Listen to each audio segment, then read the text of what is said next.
បាទជំរាបសួរពុកម៉ែបងប្អូនទាំងអស់ជាទីគោរពរាប់អានបាទពេលនេះខ្ញុំបាទសូមមករៀបរាប់ពីការផ្សំថ្នាំជូនពុកម៉ែបងប្អូនបាទ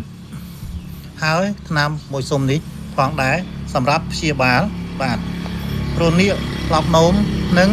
រលាកតម្រង់នោមបាទ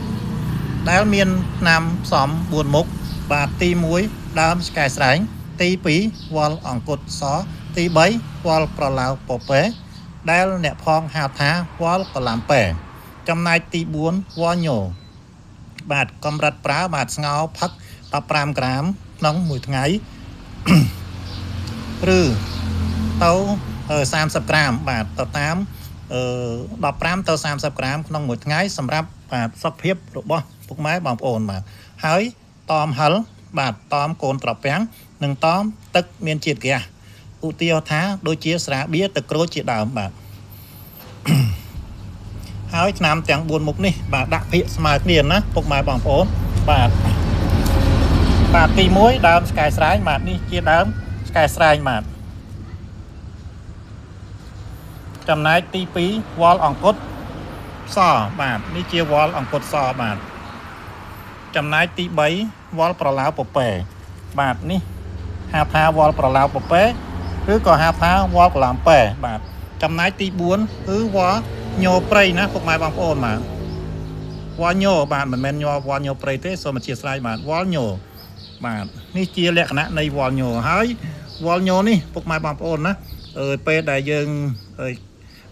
កាប់មកហ្នឹងគឺមានសភាពបែបនេះឯងបាទពេលដែលយើងហាលទៅមានចេញស្កូវសតែការពិតមិនមែនថ្នាំចាស់ទេណាពុកម៉ែបងប្អូនបាទគ្រាន់តែជាស្កូវសប៉ុណ្ណោះបាទ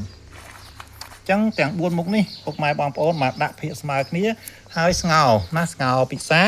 បាទមួយថ្ងៃ15ទៅ30ក្រាមទៅតាមសុខភាពរបស់យើងអ្នកដែលហូបបាទបើគាត់មានកម្លាំងកំហែងខ្លាំងបាទ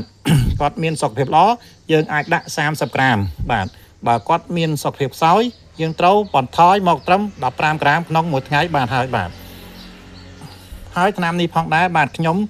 រៀបចំណាផ្ញើជូនទៅបងប្អូនប្រុសនៅភ្នំពេញបាទផ្ញើជូនទៅបងប្អូនប្រុសនៅភ្នំពេញដោយគាត់នៅភ្នំពេញមិនដឹងជាទៅរកនៅទីណាបាទ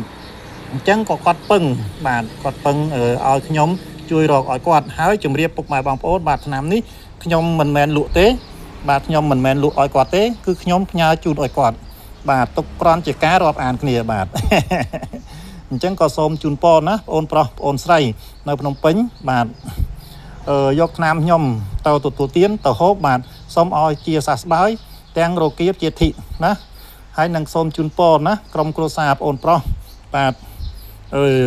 ជាចាក់ឆ្ងាយពីទុក្ខសោករោគភ័យទាំងឡាយទាំងពួងបាទសុខចម្រើនចាប់តាំងពីពេលនេះតទៅបាទសូមអរគុណនិងសូមជម្រាបលាបាទហើយក៏សូមអធិស្ឋានផងដែរចំពោះពុកម៉ែបងប្អូនរាល់កំហុសឆ្គងបាទសូមអរគុណសូមជម្រាបលា